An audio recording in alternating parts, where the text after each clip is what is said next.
முருகனிடம் சீதா இப்படி ஒரு வேண்டுதலா? ஆச்சரியமா இருக்கே. வடபழனி முருகன் கோவிலுக்கு நடிகை சீதா காவடி எடுத்து சென்ற பக்திமயமான வீடியோ இணையதளத்துல வைரல் ஆகியிருக்கு. தாய் மறைவுக்கு பிறகு மொட்டை அடிச்சுக்கிட்ட சீதா அந்த மொட்டை தலையோட தான் உலா வராங்க. மேலும் தான் நடத்துற யூடியூப் சேனல்லையும் மொட்டை தலையோட தான் வீடியோ போடுறாங்க.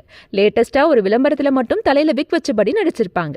கருத்து வேறுபாடு காரணமா பார்த்திபனை டைவர்ஸ் வாங்கி பிரிஞ்சாலும் குழந்தைகளுக்காக முக்கியமான நேரங்கள்ல ஒன்னா இருந்து கடமைகளை செய்யறாங்க. தன்னோட அம்மா மறைந்த பிறகு பார்த்திபன் செய்த உதவிகளுக்கெல்லாம் நன்றின்னு அவருக்கு மிட்நைட் மெசேஜ் பண்ணதா பார்த்திபனே ஒரு இன்டர்வியூல ஷேர் பண்ணாங்க. இந்த நிலையில பச்சை கலர் பட்டு உடுத்தி மொட்டை தலையோட வடபழனி முருகன் கோவிலுக்கு பக்திமயமா காவடி எடுத்த வீடியோ இணையதளத்துல வைரல் ஆகியிருக்கு. பூஜை அறையில முறைப்படி பூஜை செய்யப்பட்ட பிறகு காவடியை தூக்கி கோவிலுக்கு புறப்பட்டிருக்காங்க சீதா.